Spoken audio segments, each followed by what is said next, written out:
So I just want to start with this photo. So this was the Irish Times photograph of the year for 2020, and it was taken on a lake in the Midlands.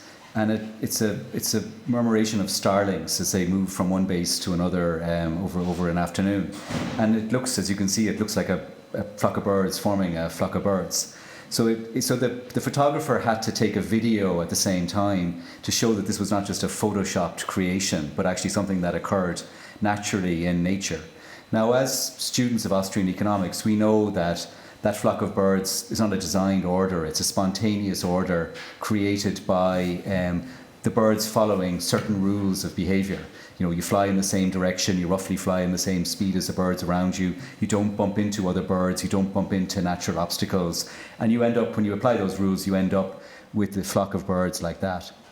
Now, what's become clear over the last 15 or 20 years when biologists study this type of flocking behavior or shoals of fish or humans or any animal that sort of herds or flocks together is that there is hierarchy in this flock. It's not the hierarchy of one bird being in charge, as Plato thought, and the rest of the birds following like a king orders his subjects.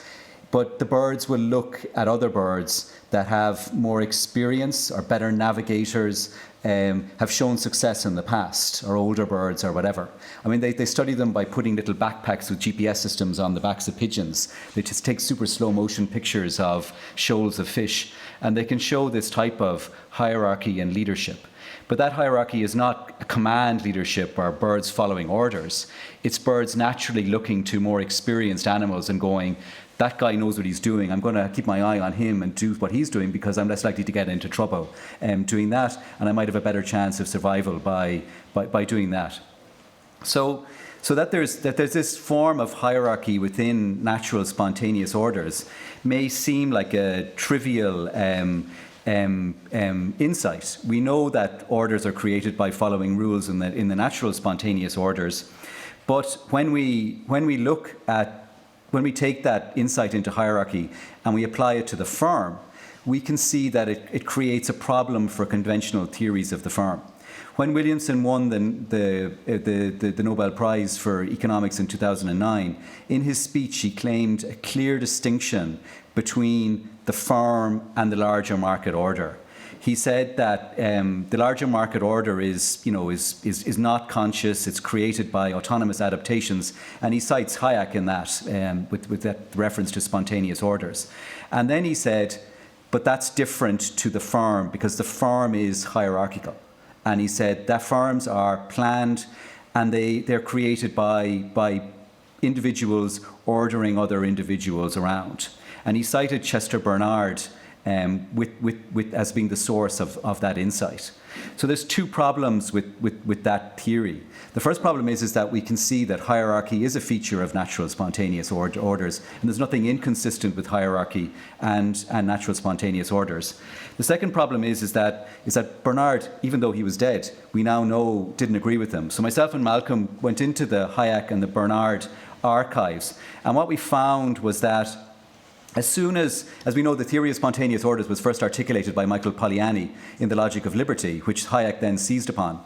But Chester Bernard had been following Polanyi for a while before he published that book. As soon as the book was published, he bought a copy of it, and he wrote to Polanyi afterwards. Polanyi, because he'd been communicating, sent him a copy as well.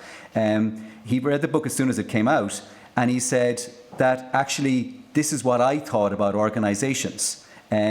I think it's an important contribution to the general theory of organizations. He wrote to Hayek afterwards. Polanyi's arguments, especially in the last chapter of The Logic of Liberty, which is about spontaneous orders, in my opinion, are valid for any kind of social organization.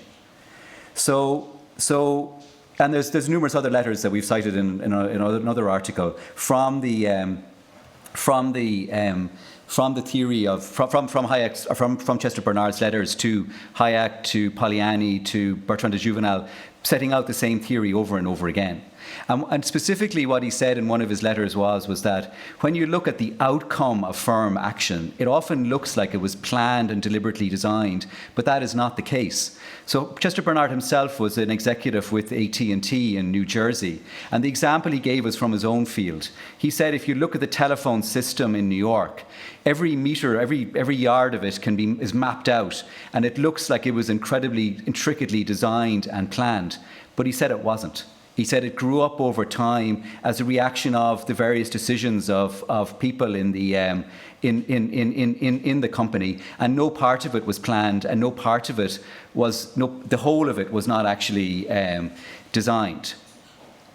So the purpose of this really is to look at the internal workings of the firm and say that the conventional theories about the firm could do with some additional Austrian insights into spontaneous orders, into the power of rule following, but mostly into the power of the voluntary commitment to the rules. I didn't want to pick on anybody, but I was going to ask somebody at the start of this talk just to open the door, and then ask them a couple of minutes later just to close the door. And I don't think anybody would be surprised if Brian down there had actually opened the door. I mean, Brian, would you have opened the door if I'd asked you to? I was thinking about doing it right now. All right, okay, yeah. Well, just to get away, is it? Or, but why would I be able to get Brian to open the door? I've no power over Brian. I'm not going to offer him any money for doing it. There's no incentive or reward for opening the door. But I think all of us as committed participants at this conference would recognise that the person would open the door. There's obviously some reason why the speaker wants the door open, and I want to make the conference a success, so I'll open the door. But if I stood up here and I was Brian's boss, and I said, Brian, open the door, I don't think I'm being unfair by saying you would all characterise that by the boss ordering somebody around. And is it possible that we would we are actually mistaken in that view, that we've taken the clear articulated barked order to open the door, Brian, and said, oh, that's a command hierarchy. People are doing what they're told to do because these orders are barked around. What we don't think is, although we should think of it as Austrian economics, is that perhaps that is just rule articulation. That Aidan is saying the room is hot, people are struggling to pay attention because the room is warm, and maybe a bit of cold air would help. And I go, Brian, open the door. And that's just rule articulation. It's not a command of Brian. And Brian will obey the command, not because he jumps to whenever his boss tells him to do anything, but because he too wants the firm to be a success. And I'm up here at the top, and I've got a view on what I think will make the firm successful, and he wants the firm to succeed. And I think the exact same thing would happen if Brian was the CEO down the back and I was just some trainee up at the top wilting in the heat, and I said, it's very hot here, Brian, would you mind opening the door? I think the CEO would hop up and open the door. And this is not a new theory of the firm. This essentially is Mary Parker Follett's theory of the firm from the 1930s and 40s. She was a very early female theorist of the firm. Her ideas are largely forgotten. But what she said was that there's no command or orders within the firm. There is merely what we might call rules, but she called the law of the situation, where everybody is following the law of the situation. The superintendent gets his commands or orders followed because everybody wants to obey the law of the situation, and he, as she said at the time, is also obeying the law of the situation. He said that the dispatch clerk can give orders to the superintendent because the dispatch clerk in his realm at the dispatch gate knows the rules of that, and so can tell everybody else what to do and what not to do. And this was her theory of the firm, elaborated in her essays that were finally published after her death in 1940. Totally forgotten, but actually totally gelling with our Hayekian understanding of how firms can be, of how spontaneous orders are created, and how what can look like a deliberately designed order can in fact be entirely spontaneously created. And as we now know from recent studies of biology, what is in fact a command, or a hierarchical orientated spontaneous order can actually look very much like something that is deliberately created. And the implications for us for freedom generally is that we've heard a lot over the last couple of days about the moral argument for freedom and the power of free markets and the power of freedom generally. But one of the conundrums of modern society is that people look to the firm and they go, firms are super effective. They're really dominate the modern economy, and they are command hierarchies, and therefore we need a bit more of that thinking in government or in civil society. So it was one of the arguments that Trump made before he was made president. But what we can actually see is that the tremendous power of firms, in our view, flows not from the command hierarchy that Williamson said it was, but actually from people voluntarily following rules. It's a voluntarily created order, and it's only got power because people voluntarily commit the rules. And that's why firms are so effective, and that is why government that can only rely on coercive power is so ineffective. Thank you.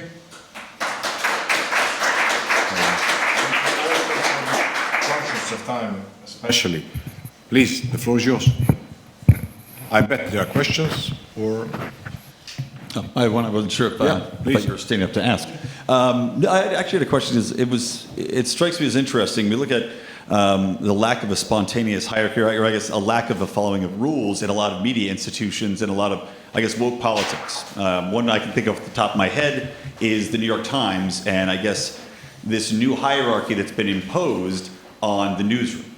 Do you think this is, one of the reasons, do you think this is an example of a hierarchy being put into place somewhat spontaneously, or do you think this is quite the opposite illustration, that they're going against what is best for the firm and ignoring this kind of organic hierarchy in order to pursue other goals?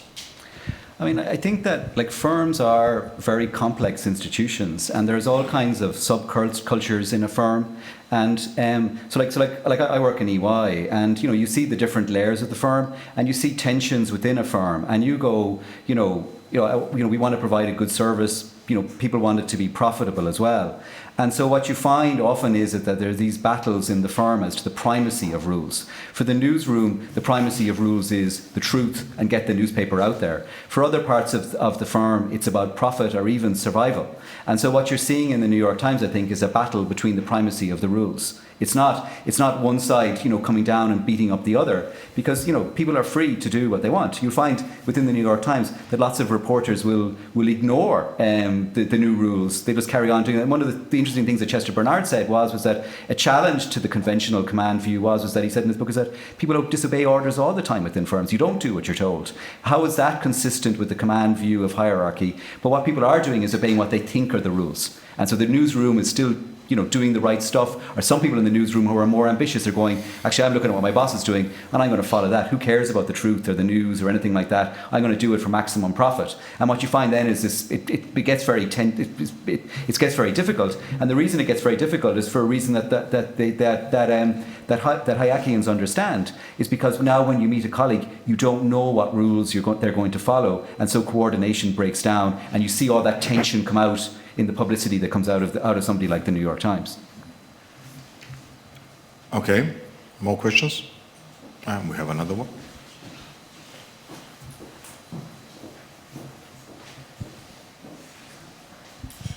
Thank you for this interesting presentation. I still think about the previous speaker who informed us that according to the Gallup poll, there are approximately 15% of employees who are not engaged. And how can you explain this facing your idealized presentation of the firms?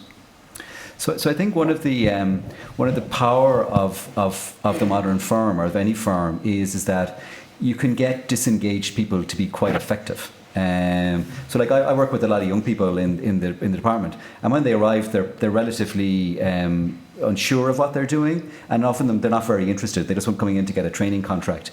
But if you give them clear rules to follow, they'll actually do quite a good job. So you can actually get people to be quite effective and to do a good job even though they're disengaged. I absolutely agree with Lorenz that if they're engaged, they do a better job. And so engagement is a factor of productivity, but it's not necessarily a disastrous move for the firm. I mean, it's ultimately why firms pay you. It's for the disutility of work. And so having, the power of the modern firm is that it can get quite a high performance out of people who aren't engaged. And it's one of the reasons why, I struggle with the purpose part of the firm, is that, a lot of employees won't find a purpose in. It's great if you work for an NGO or something super interesting, but most firms aren't particularly interesting. You're making a component for something else that you're not particularly interested in. So finding purpose in that can be difficult. But what you can always find in the firm is an indirect route to your own purpose. You can find it in making friends, finding new colleagues, getting a better job, or just earning money that you can then do to come to a conference like this.